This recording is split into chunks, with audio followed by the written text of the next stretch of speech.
हर रोज एक नई कहानी देखने के लिए चैनल को सब्सक्राइब करें और बेल आइकन दबाना ना भूलें। तन्वी और नवीन की शादी को 6 महीने हो चुके थे। दोनों साथ में बहुत खुश थे।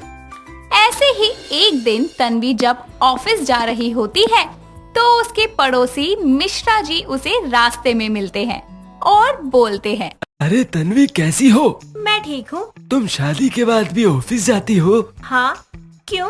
तो नवीन के लिए टाइम कैसे निकालती हो? वैसे ही जैसे आप मेरी जिंदगी में टांग अड़ाने का टाइम निकालते हैं। तन्वी की ये बात सुनकर मिश्रा जी का मुंह बंद हो जाता है और वो वहाँ से चले जाते हैं। तो वहीं तन्वी भी अपने ऑफिस निकल जाती है। शाम को नवीन और तन्वी को एक दोस्त के घर पार्टी में जाना होता है।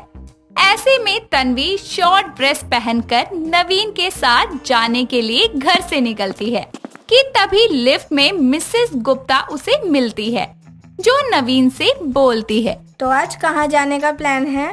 बस वो एक दोस्त के घर पार्टी है वहीं। लेकिन ये ड्रेस थोड़ा छोटा नहीं है? क्या? आंटी जी, आपकी सोच से तो बड़ी ही है। ये सुनकर मिसेस गुप्ता का मुंह खुला का खुला रह जाता है और तन्वी नवीन के साथ पार्टी में पहुंच जाती है, जहां वो लोग काफी एंजॉय करते हैं। वहीं उनके एक दोस्त की वाइफ उसे खाना खिला रही होती है। ऐसे में वो दोस्त नवीन से बोलता है, क्या बात है नवीन, बहुत कमजोर हो गया है तू, बीवी खाना नहीं देती क्या? ये बात सुनकर तन्वी जवाब देते हुए बोलती है, वो क्या है ना कि हमारे घर पे बेबी सिटर्स नहीं है, इसीलिए वो खुद ही खाना खा लेता है। क्या?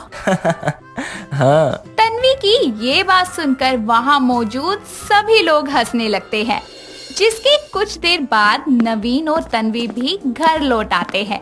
कुछ दिन ऐसे ही बीत जाते हैं और एक दिन तन्वी को किसी के घर शादी में जाना होता है, जहां उनके साथ उनकी दूर की मौसी भी जाती है, जो कार में बैठी तन्वी को ड्राइविंग सीट पर देखती है और बोलती है, तन्वी, तुम गाड़ी चलाओगी? अरे हमें जिंदा तो पहुंचा दोगी ना? क्यों, आप अपने बच्चों और अपने पति को गुड बाय बोलकर नहीं आई? अरे नवीन, तुमने अपनी गाड़ी का इंश्योरेंस तो करवाया है ना? नवीन का तो पता नहीं, लेकिन मैंने अपनी गाड़ी का इंश्योरेंस करवा रखा है और अब तो ये भी प्रूव हो चुका है कि औरतें आदमियों से ज्यादा अच्छी ड्राइव करती हैं। नहीं, मैं तो बस ये कह रही थी कि तुम लड़की हो, थोड़ा मुश्किल होगा ना ये सब। मुश्किल तो लोगों की सोच बदलना होता है, और रही बात ड्राइविंग की तो वो बहुत आसान है। हाँ हाँ, तुम बोल तो ठीक रही हो। चलो चले, देर हो रही है। कुछ ही देर में वो लोग शादी में पहुंच जाते हैं, जहां सभी अच्छे से शादी एंजॉय करते हैं और तन्वी ने गले में डायमंड का नेकलेस पहना होता है। तभी वहां उसकी भाभी नैना आती है और बोलती है, अरे तन्वी, कैसी हो? हाँ भाभी, मैं अच्छी हूँ, आप बताओ। मैं भी बढ़िया। अरे वाह, कितना प्यारा नेकलेस है। हाँ, थैंक यू। नवीन का इंक्रीमेंट हो गया है क्या? मतलब? अरे इतना महंगा डायमंड का नेकलेस तुम्हें गिफ्ट किया है तो इंक्रीमेंट ही हुआ होगा ना? एक्चुअली वो क्या है ना, मैं आपको इसका बिल दिखाती हूँ। मेरे लिए ये नेकलेस बहुत खास है। क्या मतलब? आप देखिए तो सही। लेकिन इस पे तो तुम्हारा नाम लिखा है। जी हाँ, क्योंकि ये मैंने अपनी सैलरी से लिया है, खुद के लिए। ओ अच्छा, वैसे बहुत अच्छा लग रहा है। Thank you. ये बोलकर तन्वी वहाँ से चली जाती है। समय बीतता जाता है और एक दिन जब नवीन अपने ऑफिस जा रहा होता है तो वो सोफे पर बैठकर तन्वी को आवाज लगाता है और बोलता है, तन्वी, मेरी सॉक्स कहाँ है? जल्दी दो। हाँ रुको तो सही, ला रही हूँ। अरे जल्दी करो तन्वी। तभी वहाँ नवीन की मम्मी नीता आती है और बोलती है, बेटा नवीन, तू अभी तक स्कूल के लिए तैयार नहीं हुआ? कब से स्कूल बस बाहर खड़ी है। क्या? तन्वी, जल्दी इसको बॉर्नविटा दे दो और हाँ, लंच भी दे देना। माँ, आप क्या बोल रही हो? और क्या, क्योंकि इसकी हरकतें तो अभी भी बच्चों जैसी हैं। माँ, आप भी। वाह माँ। इतना सुनकर नवीन ऑफिस चला जाता है और शाम को जब वो घर आता है तो उनके घर कोई रिश्तेदार आई होती है, जहां एक तरफ तन्वी और नीता उस रिश्तेदार के साथ बैठी होती हैं, तो वहीं दूसरी तरफ नवीन उनके लिए चाय और स्नैक्स सर्व करता है। जिसे देखकर वो रिश्तेदार बोलती है। अरे तन्वी बेटा, तुम खाना नहीं बनाती? वो शादी के बाद थोड़ा तो सीख लेना चाहिए। वो क्या है ना, इम्पोर्टेंट होता है। आपको भी मुंह खोलने से पहले सीख लेना चाहिए। वो क्या है ना, इम्पोर्टेंट होता है। मुंह खुला, अब मुंह खोला है तो खा लीजिए या बंद कर लीजिए। अरे बेटा, बच्चों के बारे में क्या सोचा? वो आंटी जी, अभी तो हमारी नई नई शादी हुई है। हाँ, तो कुछ तो सोचा होगा ना, कोई प्लानिंग वगैरह। तुम्हें नहीं लगता कि फैमिली आगे बढ़ानी चाहिए? वो क्या है ना कि बच्चे पैदा करना आसान है, लेकिन उस पर रोक लगाना बड़ा मुश्किल है। आपको तो अच्छे से पता होगा, आपकी बहू के तो 4 बच्चे हैं ना। अरे नहीं नहीं, मेरा वो मतलब नहीं था। कोई नहीं जी, आपका जो भी मतलब हो। वैसे मैं आपके लिए पानी मंगवाऊं? वो क्या है ना, जली तो बहुत होगी आपकी। अरे आप भी ना, कैसी बातें कर रही हैं? बच्चों की बात का भी कभी बुरा लगता है भला? हाँ आंटी जी, ये तो है। कुछ देर ऐसे ही बातचीत करने के बाद वो रिश्तेदार अपने घर चली जाती है। समय बीतता जाता है और एक दिन नवीन और तन्वी दोनों बैठकर बातें कर रहे होते हैं। तभी नवीन बोलता है, यार मैं क्या सोच रहा था, अर्ली रिटायरमेंट ले लूं। एक बीच हाउस, लंबी सी गाड़ी और कुत्ते, कैसा है? हाँ भैया, आगे से राइट। हाँ, 2 बिल्डिंग छोड़ के। हाँ, बस वहीं ले आओ, वहीं पर। क्या मंगवाया है? तुम्हारा ख्याली पुलाव। व्हाट? और नहीं तो क्या, पहले कुछ काम तो कर लो। ओके बेबी, नाराज क्यों होती हो? वैसे are you tired? Of what? Dealing with you? नहीं, क्योंकि तुम्हारा ख्याल हर वक्त मेरे माइंड में चलता रहता है, इसीलिए। I love you. I love you too. इसके बाद वो दोनों एक दूसरे के साथ टाइम स्पेंड करते हैं और यूं ही समय बीतता जाता है। ऐसे ही एक दिन नवीन को प्रमोशन मिलता है, जिसके लिए उनके घर पर एक पार्टी रखी जाती है, जहां सभी लोग बहुत एंजॉय करते हैं। तभी एक बार फिर से मिसेस गुप्ता तन्वी से बोलती है, क्या बात है तन्वी, तुमने फैमिली प्लानिंग की या नहीं? वो क्या है ना मिसेस गुप्ता, प्लानिंग करना बहुत आसान है, लेकिन उसे संभालना बड़ा मुश्किल है। अभी आपसे अच्छा कौन समझेगा। नीता जी, आपकी बहू कुछ ज्यादा ही नहीं बोलती है? अरे नहीं नहीं, ज्यादा नहीं, बहुत अच्छा बोलती है, तभी तो आपका मुंह बंद हो गया। नीता जी, आपने अपनी बहू को ना प्यार करके ज्यादा ही सर पर चढ़ा लिया है। तो क्या हुआ, बेटी हूँ उनकी, मुझे प्यार नहीं करेंगी तो क्या पड़ोसियों को करेंगी। ध्यान रखिएगा नीता जी, कहीं प्यार आप पर ही ना भारी पड़ जाए। मेरा तो पता नहीं, लेकिन इतना जरूर कहूँगी, बहू हमारी सब पर भारी। नीता की ये बात सुनकर वहाँ खड़े सभी लोगों के मुंह बंद हो जाते हैं और सभी मिलकर पार्टी को एंजॉय करके अपने अपने घर चले जाते हैं। जिसके बाद तन्वी इसी तरह अपने परिवार के साथ खुशी खुशी रहने लगती है। रीता एक गरीब परिवार में पली बढ़ी स्वाभिमानी लड़की थी। आर्थिक तंगी के चलते उसके माता पिता उसे पढ़ा नहीं पाते, जिस कारण उस पर अनपढ़ का धब्बा लग जाता है। पर किस्मत से उसकी शादी शिखर नाम के पढ़े लिखे अमीर लड़के से हो जाती है। उसके परिवार में उसकी सास शोभा और ससुर राम होते हैं। शिखर को अपनी गंवार बीवी जरा भी पसंद नहीं थी, पर अपने परिवार की खुशी के खातिर वो कुछ नहीं कहता। ऐसे ही एक दिन, बहू, ओ बहू, सुन तो जरा। जी माँ जी, बस अभी आई।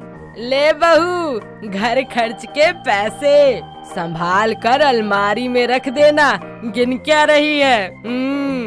हाँ जी माँ जी, लाइए, मैं रख देती हूँ अभी।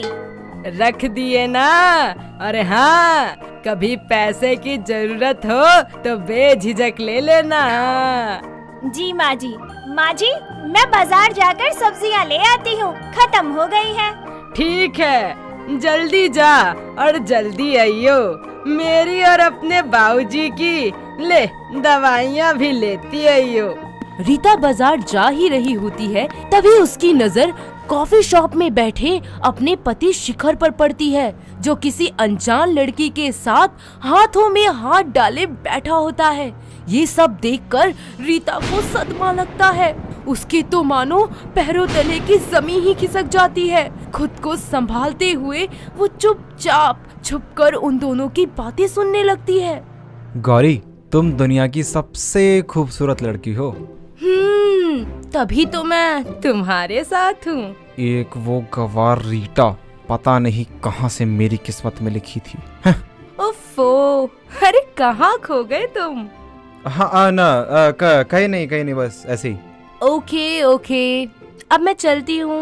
आई am getting late. Okay sweetheart, चलो मिलते हैं कल। Bye bye, love you, take care.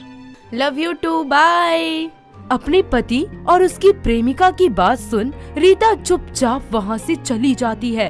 घर आकर भी वो किसी से कुछ नहीं कहती। उसे उदास और रोते देख उसके ससुर राम उससे पूछते हैं, अरे बेटा, क्या बात है? तू इतनी परेशान क्यों नजर आ रही है? कुछ नहीं बाबूजी, बस मेरी थोड़ी तबीयत ठीक नहीं है। अरे बहू, तेरा ऐसा मायूस चेहरा देख मुझको बड़ी चिंता हो रही है। रोए ही जा रही है। अरे बता तो सही कि बात क्या है। तभी कुछ देर में शिखर घर पर आता है और घर में छाए उदासी भरे माहौल को देख बोल पड़ता है, अरे माँ, बाबूजी, क्या हुआ? आप इतने परेशान क्यों हैं? अरे बावली पूछ, तू बता कि बहू क्यों उदास है? मुझे नहीं पता बाबूजी कि क्या हुआ है। अरे क्या हुआ है? कौन सा सदमा लग गया अब तुम्हें? अरे जवाब तो दो कम से कम। सारे जवाब तो आपने ही दे दिए, मेरे कहने के लिए बचा ही क्या है। खैर, मैं बस आपको ये बताना चाहती हूँ कि मैं ये घर छोड़कर हमेशा के लिए जा रही हूँ। अरे बहू, किसी ने तुम्हें कुछ कहा है क्या? नहीं माँ जी, मुझे किसी ने कुछ नहीं कहा। अरे तो क्या हो गया? क्यों ड्रामे मचा रही हो खामखा? तुम्हें भी सुख शांति पसंद नहीं आती? कोई ड्रामा नहीं कर रही हूँ मैं, मुझे सब कुछ पता चल चुका है। आपकी जिंदगी में कोई और है, आप किसी और से प्यार करते हैं, तो क्यों जबरदस्ती मुझे इस रिश्ते में बांध के रखा है? ओह माय गुडनेस, तो आखिरकार तुम्हें पता लग ही गया। चलो अच्छा है। हाँ, अपनी इन्हीं दोनों आंखों से देखा था आपको, हाथों में हाथ डाले बैठे थे ना। खैर कोई नहीं। हे भगवान, ये सब देखना ही बाकी रह गया था। बेटा तू ये क्या कर रहा है? आए माँ, मुझे वैसे भी ये गवार बिल्कुल पसंद ना थी और ना है। अपनी बीवी कहने में मुझे शर्म आती है। आप लोगों ने इस गवार को मेरे पल्ले बांध दिया और मैंने चुपचाप मान लिया क्योंकि आपकी इज्जत का सवाल था। लेकिन अब ये जाना चाहती है तो बेशक जाए, कोई फर्क नहीं पड़ता मुझे। हाँ? माँ जी, बाबूजी, अब मुझे इजाजत दीजिए, मैं यहाँ और नहीं रह सकती। कुछ गलती हो गई हो तो मुझे माफ कर देना। दिन बीतते जाते हैं। किसी तरह अपने माता पिता को मनाकर शिखर अपनी गर्लफ्रेंड गौरी से दूसरी शादी कर उसे अपने घर ले आता है। गौरी को अपने पढ़े लिखे होने पर बहुत घमंड होता है, जिसके चलते वो घर का कुछ भी काम नहीं करती। ऐसे में घर की सारी जिम्मेदारी उसकी सास शोभा पर आ जाती है। सुनो ना, मुझे चाय पीनी है। अच्छा एक काम करो, तुम जाओ और सबके लिए चाय बना दो। क्या नौकरानी समझा है क्या मुझे? मुझसे नहीं होता ये काम वाम, समझे आप? आए बड़े। अरे कोई इस तरीके से बात करता है कि अपने पति से? सारा दिन बस फोन फोन फोन। हाँ तो? अरे तो क्या, कुछ काम भी कर लिया करो। ओह, तो तुम चाहते हो कि मैं गंवारों की तरह घर के काम में लगी रहूं? झाड़ू पोछा बर्तन चूल्हा चौका, मुझसे नहीं होता। मैडम इसमें बुराई ही क्या है? घर का काम करने से कोई गवार हो जाता है क्या?